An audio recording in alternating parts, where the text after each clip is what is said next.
살아계신 하나님 아버지, 오늘도 주님의 말씀을 통해서 우리 영혼을 깨워주시되 무엇보다도 우리 자녀들이 은혜 받는 시간 되게 하여 주시옵소서. 영광 장로교회를 세워주신 하나님의 목적과 비전을 깨닫는 시간 되게 하여 주시고, 오늘도 주님의 귀한 뜻을 깨닫고 헌신하는 은혜의 시간 되게 하여 주시옵소서. 예수님의 이름으로 기도드립니다. 은혜의 시간 되게 하여 주시옵소서. 예수님의 이름으로 기도드립니다. 우리 영광장로교회가 어떤 교회가 되어야 될까? 우리 지난주에 함께 말씀을 나누었습니다. 고민하는 신앙, 질문하는 신앙, 성찰하는 신앙, 이러한 신앙을 추구하는 신앙 공동체가 우리 영광장로교회이어서 우리 교회는 어떤 교회가 되어야 될까 함께 고민하며 질문하는 시간 가지도록 하겠습니다. 예레미야 1장 4절에서 5절 말씀 제가 읽습니다. 여호와의 말씀이 내게 임하니라. 이르시되 내가 너를 모태에 짓기 전에 너를 알았고 내가 배에서 나오기 전에 너를 성별하였고 너를 여러 나라의 선지자로 세웠노라 하시기로. 하나님이 목적을 가지시고 예레미야를 택하셔서 세상에 보내셨습니다. 그리고 때가 되었을 때 하나님께서 예레미야를 선지자로 부르셨습니다. 여러 나라들을 섬기는 선지자로 부르셨습니다. 하나님께서 내가 너를 성별하였다, 너를 여러 나라의 선지자로 세웠다라고 말씀하셨을 때 이러한 하나님의 부르심에 대하여 예레미야의 반응은 매우 부정적입니다. 1장 6절의 말씀입니다. 내가 이르되 슬프도소이다. 주 여호와여 보소서. 나는 아이라 말할 줄을 알지 못하나이다 하니. 말할 줄 알지 못합니다 라고 고백합니다. 메시지 성경은 이렇게 번역하고 있습니다. 그러나 내가 말했다. 주 하나님 저를 보십시오. 저는 아직 아무것도 모르는 어린아이에 불과합니다. 주님의 부르심을 받았을 때 예레미야의 실제 나이가 많지 않은 10대 나이로 추정하고 있는데 10대 청소년을 하나님께서 선지자로 부르십니다. 그것도 여러 나라를 섬기는 선지자로 부르시고 있습니다.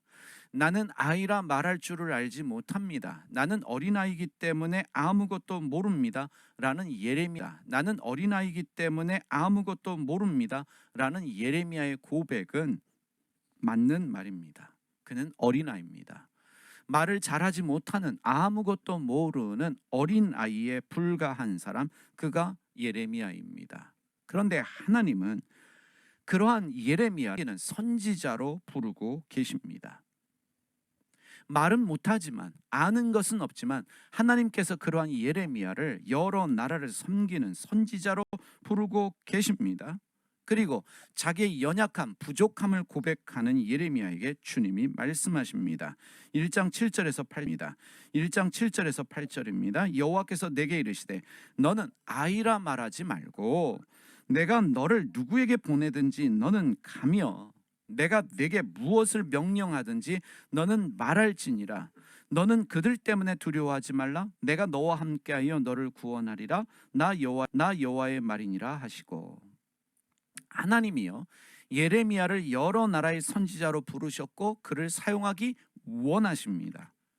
그러나 당사자인 예레미야는 어리기 때문에, 아는 것이 없기 때문에 두렵습니다. 경험이 부족하기 때문에, 어리기 때문에, 많은 사람이 아니기 때문에, 아는 것이 없기 때문에 두렵고 떨립니다. 그런데 하나님께서 예레미야에게 두려워하지 말라, 내가 너와 함께하여 너를 구원하겠다라고 말씀하십니다. 다시 말하면 내가 너의 힘이 되고 능력이 되고, 내가 너의 힘이 되고 능력이 되고, 내가 너의 부족한 모든 것을 채워줄 것이기 때문에 너는 두려워하지 말고 나를 믿는 믿음 가지고 순종하라 라고 말씀하고 있습니다. 하나님이 지금 예레미야에게 믿음을 주고 계십니다. 하나님에 대한 믿음이 생길 때 두려움을 이길 수 있습니다. 믿음이 우리에게 중요합니다. 저는 20대 초반에 스웨덴에 있었습니다.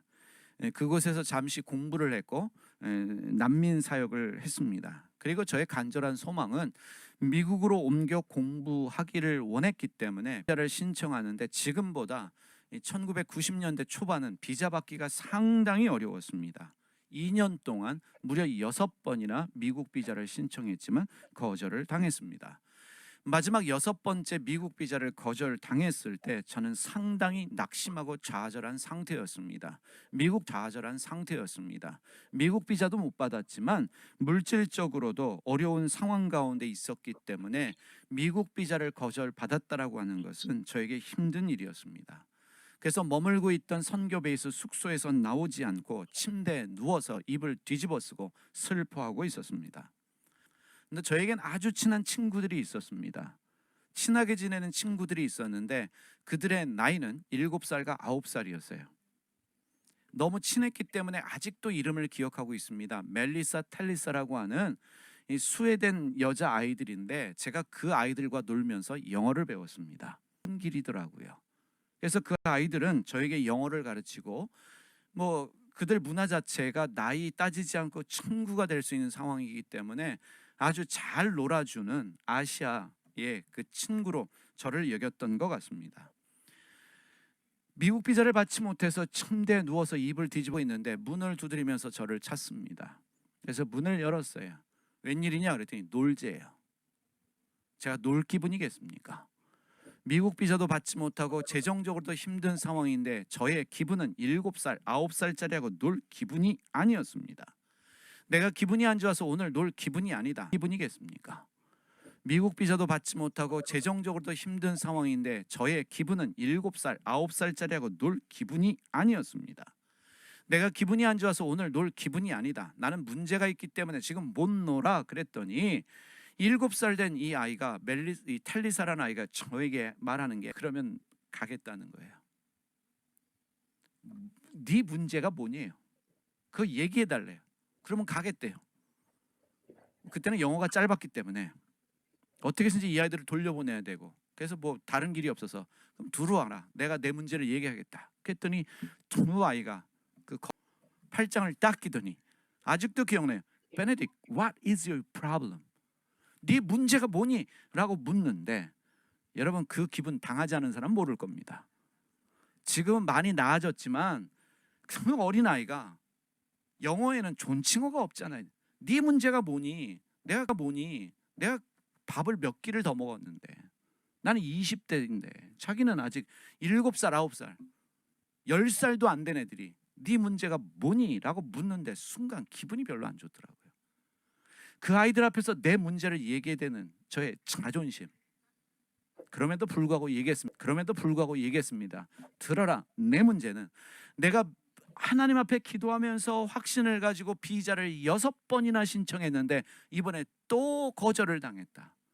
그리고 미국 비자에 돈을 쓰느라고 내 지금 뱅크 어카운트는 마이너스다. 나 기분 안 좋은 거 알겠지. 그러니까 나 그 동생 되는 애가 갑자기 인상을 팍 쓰더니 베네딕 이러는 거예요. 마치 화난 선생님처럼. 놀랬어요. 왜 그래? 그랬더니 너 진짜 문제 있대요. 내 문제가 뭔데? 그랬더니 지난 주일날 우리 주일학교 선생님 말씀하시기를 했는데 가만히 네 얘기 들어보니까 넌 감사가 없다는 거예요. 비자 못 받았다, 돈 없다는 얘기만 하지 왜 하나님께 감사하지 않냐고 저를 질책합니다. 7살짜리가요. 옆에 있는 언니는 맞아 이러고 있고요. 그 순간은 맞아 이러고 있고요. 그 순간 뭐에 한 대 맞은 느낌이었습니다. 맞는 얘기였어요. 왜 감사하지 않느냐?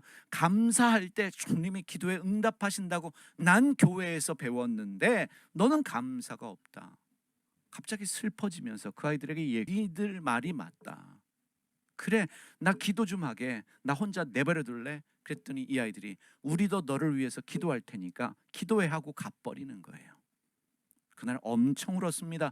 첫 번째는 자존심이 상해서 울었어요.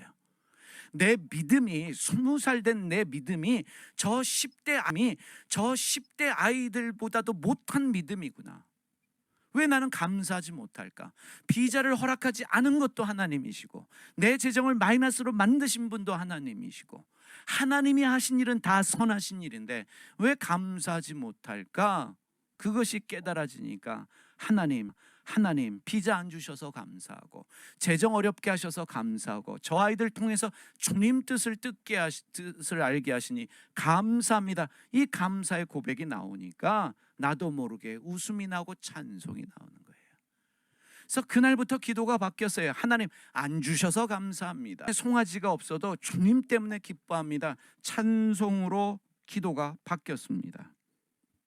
다시 한번 확신을 가지고 7번째 미국 비자를 신청했고 기적적으로 미국 비자를 받았어요. 모든 사람들이 이제 너는 미국 비자를 못 받아 6번이나 거절받은 사람에게 어떤 영사가 받아 6번이나 거절받은 사람에게 어떤 영사가 너에게 비자를 주겠니? 그런데 7번째 비자를 받고 미국으로 가게 됐습니다. 미국으로 갔는데 그 아이들을 다시 미국에서 만났어요. 저를 보자마자 하는 얘기가 우리는 알았다. 네가 미국 올 줄을 어떻게 알았니? 매일 여러분 7살, 9살짜리들이 가진 믿음이 어떤 믿음이길래 매일 아침마다 저를 위해서 기도했을까요? 그리고 저를 보면서 웃으면서 하나님이 우리의 기도에 응답하셨다 말하고 있을까요? 여러분 어떤 특별한 사람들에게 이러한 믿음이 선생님이 이 아이에게 가르쳤던 그 믿음이 그들의 삶을 바꾼 것처럼 오늘 교회가 해야 될 일은 우리 자녀들에게 하나님을 향한 믿음을 가지게 하는 일입니다. 하나님을 믿는 믿음, 전능하신 하나님을 믿는 믿음, 기도하면 하나님이 응답해 주신다. 범사에 응답해 주신다. 범사에 감사할 때 하나님이 기적을 주신다라고 하는 이 믿음이 아직 때묻지 않는 우리 아이들에게 들어가면 그 믿음은 엄청난 기적을 일으킬 수 있는 믿음이 될 수 있다는 사실입니다. 이러한 믿음을 가진 사람이 다윗이었어요. 어린 다윗이 골리앗 앞에서 주눅들지 않았습니다. 그 엄청난 거인 앞에서 주눅들지 않고 다윗이 말합니다. 사무엘상 17장 45절입니다. 다윗이 블레셋 사람에게 이르되 너는 칼과 창과 단창으로 내게 나오거니와 나는 만군의 여호와의 이름 곧 네가 모욕하는 이스라엘 이름으로 내게 나아가노라. 어른의 고백이 아닙니다. 아버지가 인정하지 않고 형들이 철저히 무시하던 그 어린 다윗이 골리앗 앞에서 외쳤던 믿음의 고백, 적어도 우리 자녀들이 세상에 나가서 나는 학벌이 아니라 외모가 아니라 천이반 백이 아니라 가서 나는 학벌이 아니라 외모가 아니라 천이반 백이 아니라 금수저는 아니지만 내가 비록 흙수저지만 내가 믿는 만군의 여호와의 이름으로 나는 세상과 승부한다. 요즘 아이들 말로 하면 나는 하나님 백으로 세상과 맞짱 뜬다. 이런 사람을 키워내는 것이 우리로 세상과 맞짱 뜬다. 이런 사람을 키워내는 것이 우리 교회가 할 일인 줄 믿습니다. 이것이 우리 교회가 해야 될 중요한 일이라는 것을 깨닫습니다. 우리 자녀들에게 필요한 것이 무엇인가? 믿음입니다. 제가 미국에 7번 신청해서 7번 만에 미국 비자 받고 미국으로 갔는데 그 미국에서 제 인생을 바꿀 한 분을 만나게 됐습니다. 그분은 국제 킹스키즈 왕의 자녀들, 이 어린이 청소년 사역을 하는 국제적인 일의 대표이신 분인데 데일 카프만이라고 하는 목사님, 그 대학 캠퍼스에서 설교하시는 그분의 설교를 듣고 뭔진 모르지만 굉장히 은혜를 받고 설교 끝나고 그분에게 가서 오늘 목사님 설교에 은혜 받았습니다 그랬는데 그분이 저를 뚫어지게 보더니 다시 한번 너를 만나고 싶다라고 말씀을 하셨습니다. 그래서 한 달 뒤에 우연하게 다시 그분을 만났는데 그분이 하시는 말씀이 내가 한 달 동안 너를 위해 기도했는데 한 가지 제안을 하겠다. 너는 한국으로 돌아가서 청소년들, 어린이들, 청년들을 위해서 사역해야 될 사람이다. 지금 우리가 한국에 이 킹스키즈를 만들려고 하는데 한국 대표를 찾고 있는데 내가 보니까 네가 적임자다. 그래서 미국 가서요 3개월 공부하고 다시 한국으로 돌아와야만 했습니다. 그 부르심이 하나님의 부르심인 줄 알고 한국으로 돌아왔는데 그때 제 나이가 24살이었습니다. 24살 나이에 국제단체 한국 대표가 돼서 한국으로 킹스키즈라는 사역이에요. 예수전도단 안에 킹스키즈라는 사역을 시작했는데 6살부터 대학생이 이르기까지 연령대의 아이들을 모았어요. 여러분 생각해 보십시오. 제가 훈련한 제일 나이 어린 아이가 6살이었어요. 대학생. 나이 갭이 여러분 몇 살 차이가 아니에요. 이 세대를 함께 묶어서 6개월 동안 토요일마다 모여서 함께 훈련하고 방학이 되면 함께 모여서 일주일 캠프하고 최소한 2주에서 3주 동안 해외로 데리고 나가서 선교 여행하는 선교 여행을 다녔습니다. 오랫동안 그 일을 했습니다. 처음으로 아이들을 해외로 데려간 그 일을 했습니다. 처음으로 아이들을 해외로 데려간 때가 1992년 1월이었습니다. 일본 오사카에 105명을 데리고 갔어요.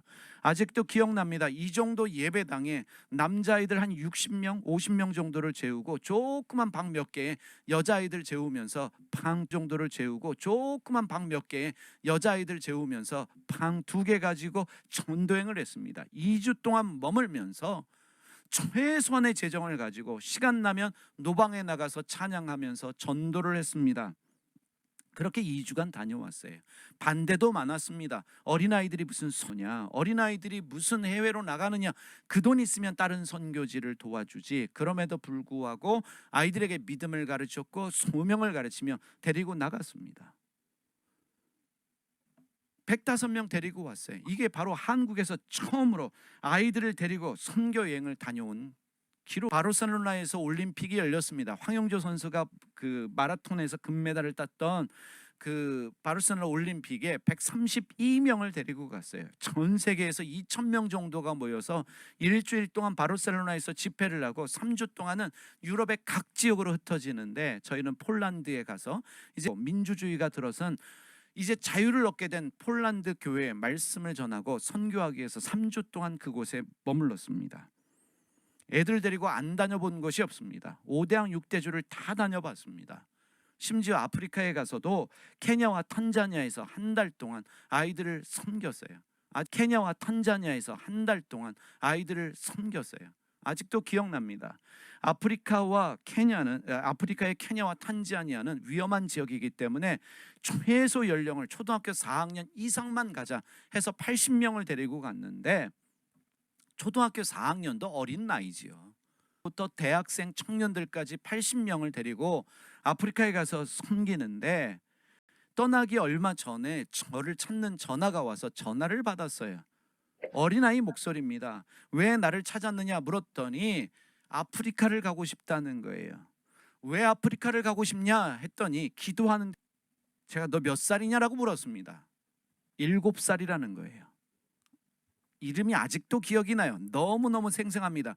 이름이 상현이라는 거예요. 저 분당에 있는 할렐루야 교회 다니는 김상현이라고 합니다. 뭐 기도하는데 주님 감동 주셨다는데 어떡하겠습니까? 데려가야죠. 그래서 1명 정도는 내가 책임지겠다라고 생각해서 데리고 가기로 결정했습니다. 며칠 뒤엔가 저를 찾는 전화가 또 왔습니다. 이것도 어린애예요. 왜 전화했냐라고 했더니 아프리카 가고 싶다는 거예요. 너 누구냐 그랬더니 상현이 친구 진명이랍니다. 너도 7살이냐? 7살이라는 거예요. 왜 아프리카를 가고 싶느냐? 답안지가 유출이 됐습니다. 기도하는데 주님이 감동을 주셨다는 거예요. 2명 7살짜리 아이를 데리고 갔어요. 아프리카 가는 여정이 쉽지 않았어요. 다이렉트 비행기가 없었기 때문에 비행기 갈아타고 이디오피아로 가서 비행기를 갈아타고 케냐로 가서 내려서 트럭에, 관광버스도 아니고 트럭에 80여 명이 2대로 나눠 타고는 탄자니아에 가서 한 일주일 반 정도 있고 케냐로 오는데, 이 7살짜들이 얼마나 잘하는지, 부모가 없는데도 제 옆에서 얼마나 잘하는지, 부모가 없는데도 제 옆에서 2아이가 자면서 참 3주를 잘 견뎌내요. 물론 첫 주는 울어요. 새벽 되면 우는 소리가 나요. 깨보면 울고 있어요. 뭐 저는 그때 애를 키워본 경험이 없기 때문에 애들 놀리는 일에 참 열심이었습니다. 그래서 애가 웃기 때문에 애들 놀리는 일에 참 열심이었습니다. 그래서 애가 울길래 엄마 보고 싶지 더 울렸어요. 네 하고 울더라고요. 그럼 집에 가 그랬더니 안 가겠다는 거예요. 참을 수 있다는 거예요. 초코파이 같은 것들을 가져가서 중간에 간식으로 나눠주면 이 아이들은 안 먹어요. 그걸 가지고 있다 아프리카 아이들에게 나눠서 몇 년 뒤에, 한 4년 뒤에 할렐루야 교회 집회를 갔다 그 아이들을 만났어요. 오랜만에 만났습니다. 그랬더니 이 상현이라는 애가 저한테 묻는 거예요. 그땐 저한테 물어요. 지금까지 성경을 몇 번 통독했냐고 묻더라고요. 이제 4학년 됐는데 그래서 그 1년에 한 번씩 성경 통독해서 4학년인데 4번 통독을 했는데 저한테 몇 번 통독했냐고 묻길래 그런 건 묻는 거 아니라고 그랬어요. 그랬더니 옆에 있던 그 상현이라는 애가 자기는 요즘에 작정 기도를 한대요.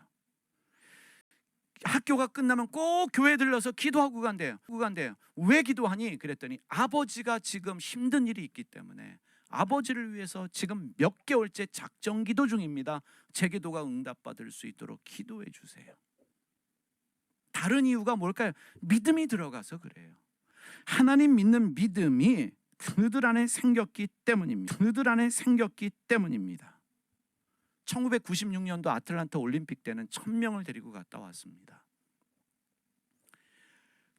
유치원생서부터 초등학생, 중학생, 고등학생, 대학 청년들 무려 1000명을 미국 아틀란타로 데려가서 올림픽 기간 동안에 복음을 가 있습니다. 저에게는 오랫동안 이 청년들을 향한, 심지어 어린아이들을 위해서 사역했던 경험이 있고, 그리고 저에게는 은사가 있습니다. 저는 목회를 하면서 특별히 목사 안수 받고 더 이상 나는 청년들 사역을 하지 않겠다, 이건 잘 보냈습니다. 저는 이번 미국 방문을 통해서 깨달은 것 중에 하나는, 하나님이 지난 시간 동안 오랫동안 이 훈련을 시키셨다면, 이 과정들을 겪게 하셨다면 이것은 쓸데없는 일이 아니라 분명히 쓸데가 있는 일이고, 영광장로교회를 세워 분명히 쓸데가 있는 일이고, 영광장로교회를 세워 놓으시고 하나님이 저에게 맡기신 일이 뭘까라고 고민할 때 바로 세상과 맞짱 뜰 수 있는, 세상을 흔들 수 있는 믿음의 사람, 다윗과 같은 사람들을 키워내는 것이 하나님이 저에게 주신 일이구나라는 것을 깨닫습니다. 하나님이 저에게 주신 일이구나라는 것을 깨닫습니다. 다니엘과 같은 영향력 있는 지도자를 키워내는 일이 우리 교회에 주신 일이구나라는 것을 깨달아요. 근데 한 가지 중요하게 깨닫는 일은, 저는 그동안 선교단체에서 일을 했기 때문에, 여러분, 선교단체는요 내 사람이 아니에요, 내 양이 아니에요, 내 새끼가 아니에요. 다른 교회에 속해 있어요. 방학 때 잠시 와서 섬기기 때문에 꾸준히 이들을 양육할 수 없습니다. 근데 교회는 다르거든요. 매주 봐요. 어떻게 자라는지 크는지 볼 수 있기 때문에 사람을 키우기에 가장 좋은 곳이 교회구나. 저를 만나신 분 중에 한 분이 저에게 지적하신 부분이 있어요. 다른 사람에게 갖지 못한 독특한 경험과 은사가 목사님에게 있습니다. 그것이 무엇이냐면, 저는 제 나이에 비해서 다양한 문화를 경험을 했습니다. 저는 스웨덴에서 몇 년을 살았습니다. 저는 캐나다에서도 살았고요, 헝가리에서도 살았었고, 폴란드에서 살았었고, 아프리카에서도 시간을 보냈어요. 비빔밥도 이런 비빔밥이 없지요. 다양한 문화를 경험을 했고, 그래서 말씀하시기를 원 목사님은 한국 목회에 적합한 사람은 아닙니다라고 결론을 내려요. 당신이 가진 사고방식 한 사람은 아닙니다라고 결론을 내려요.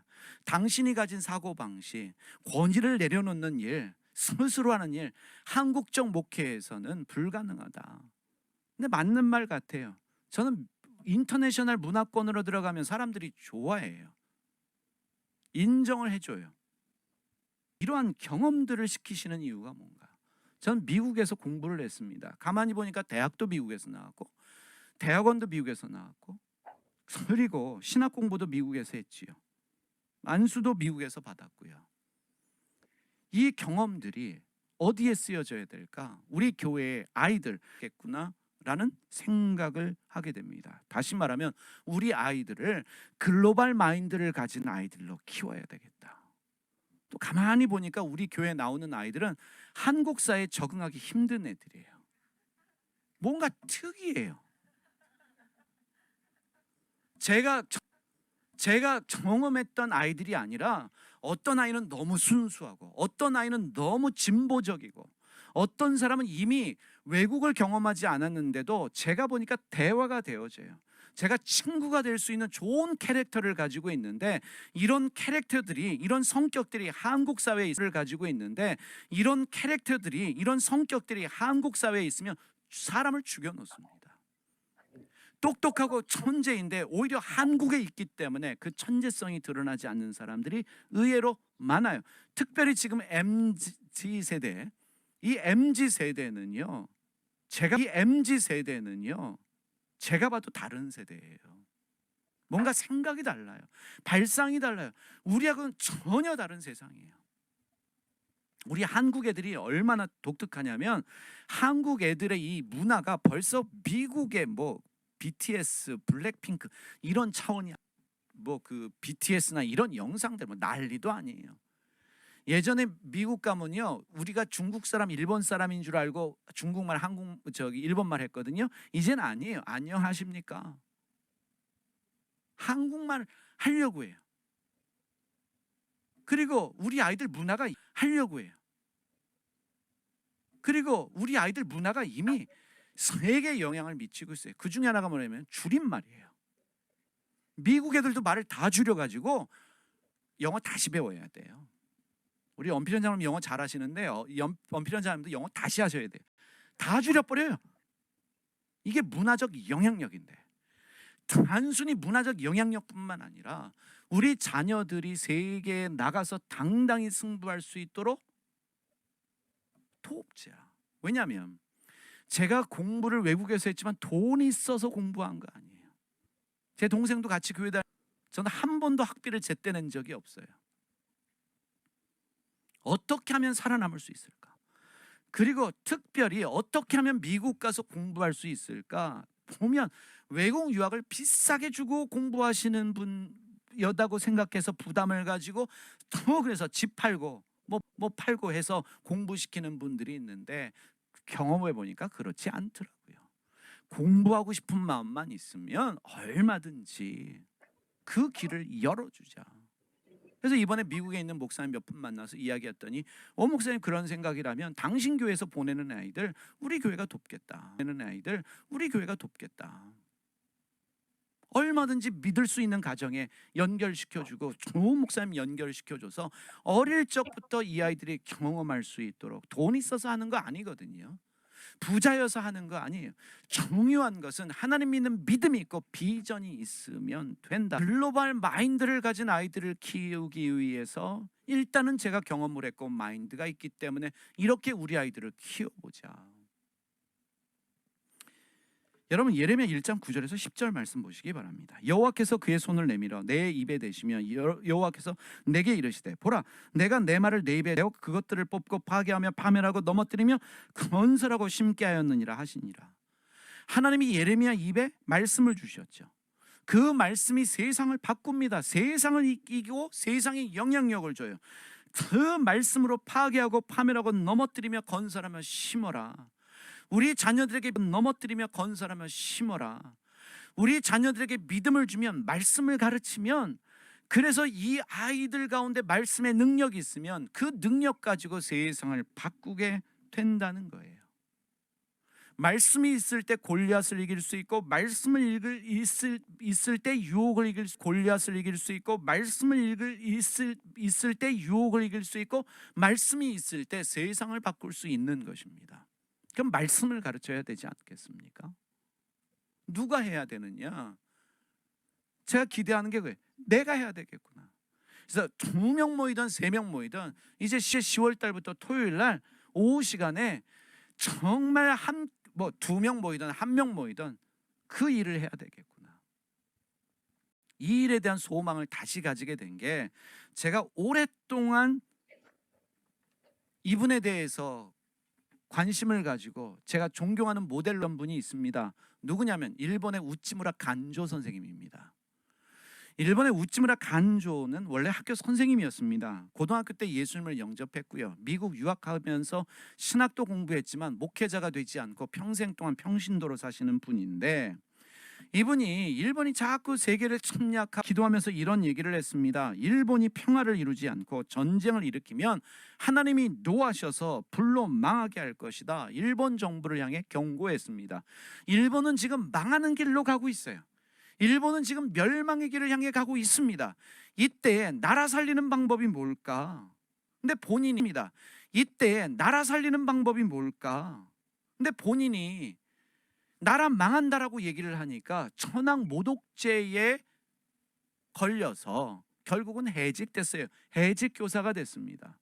그럼에도 불구하고 우찌무라 간조는 일본은 망하고 있는데 이분에게는 두 명의 제2의 이니셜을 가진 애인이 있습니다. 첫째는 자펜, 하나는 지지어스. 일본과 예수가 바로 이분의 둘도 없는 애인이에요.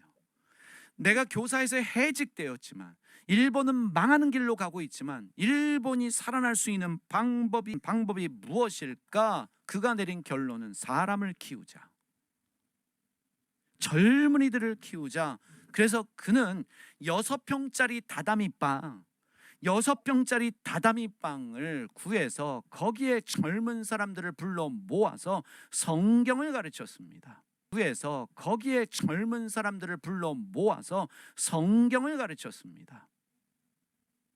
소수의 사람들을 불러 모아서 하나님의 말씀을 가르쳤어요. 하나님을 사랑하고 나라 살리는 지도자가 되라. 말씀으로 양육했는데 그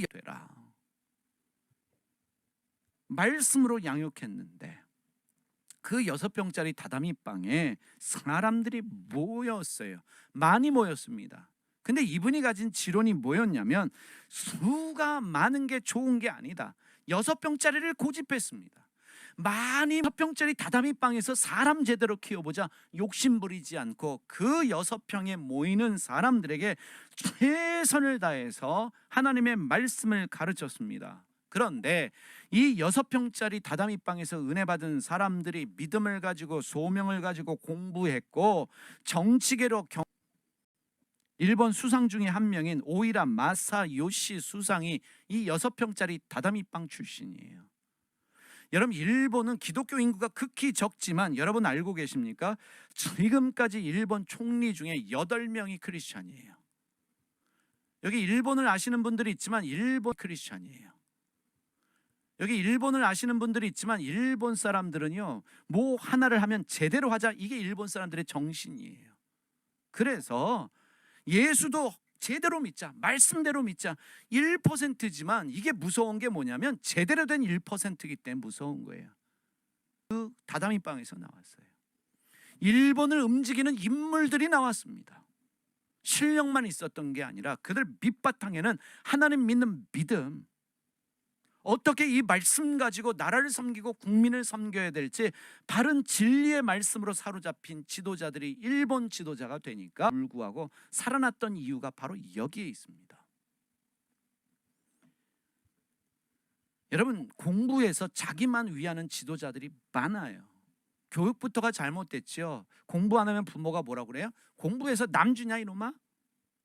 네가 가지라고 그래요. 그래서 공부했어요. 다 뭐예요? 뇌물 받지요.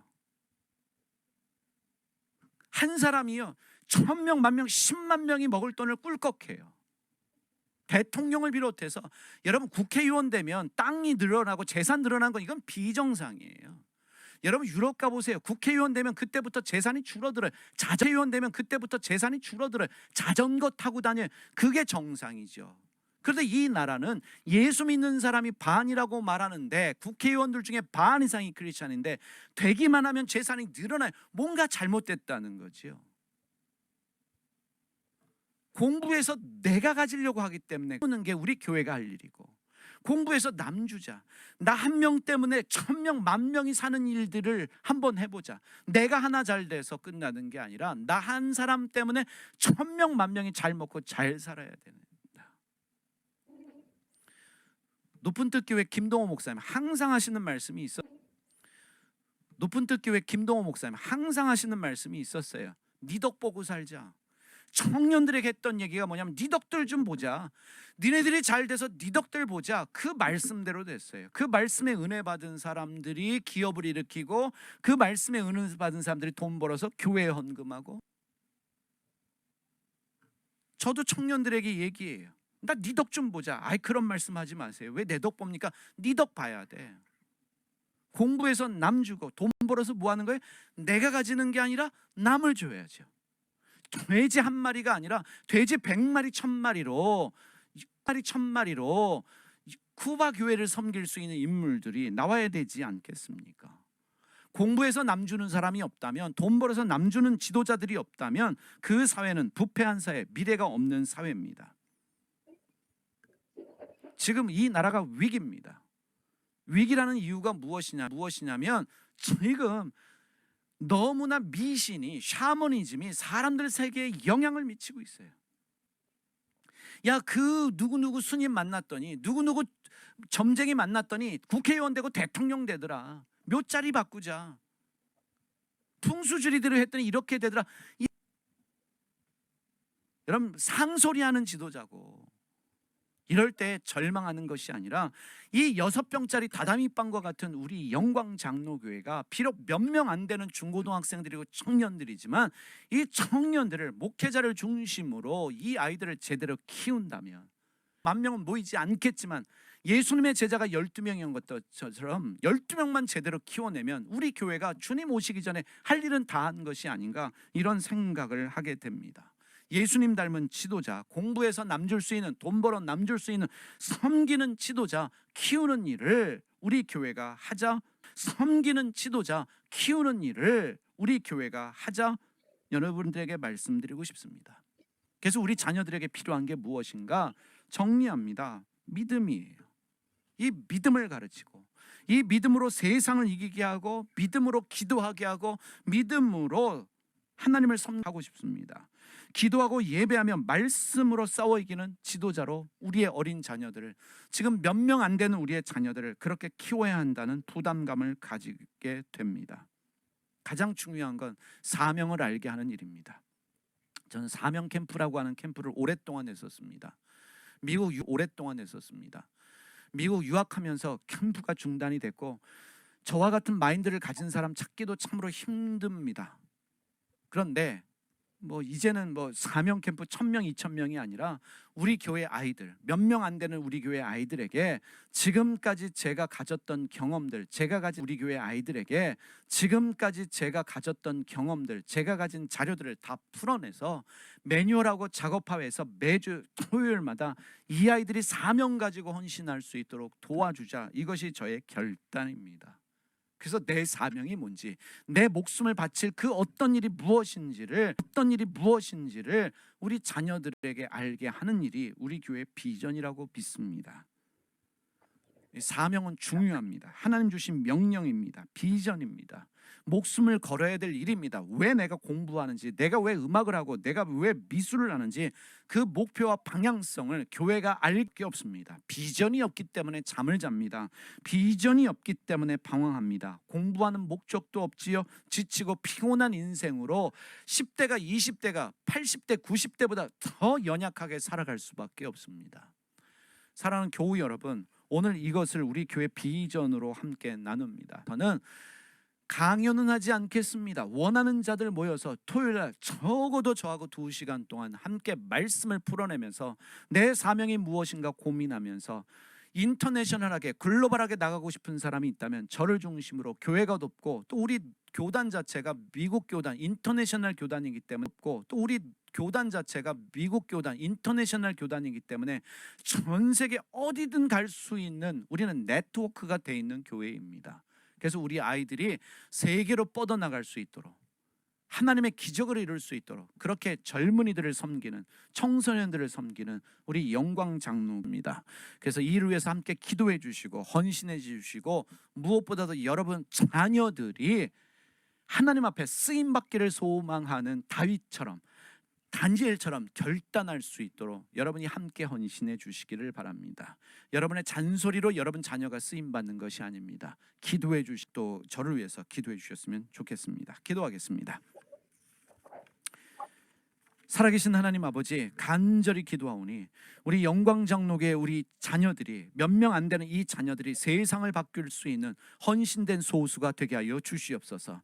토인비가 말했던 것처럼 세상은 헌신된 소수에 의해서 바뀐다라고 말했는데, 주님, 우리 교회 아이들이 이러한 비전과 꿈을 가지고 자기의 삶을 주님께 드리며 공부하고 헌신해서 나라와 역사를 바꿀 수 있는 탁월한 주님의 사람들 다 될 수 있도록 도와 주시옵소서. 믿음을 가진 우리 자녀들, 사명을 가진 우리 자녀들, 주님 앞에 헌신해서 쓰임받는 2.7%의 연분과 같은 주님의 사람들 되게 하여 주시고, 우리 영광장로교회가 우찌무라 간조의 6병 병짜리 다다미빵과 같은 그렇게 사람을 키워낼 수 있는 교회가 될 수 있도록 은혜를 더하여 주시옵소서.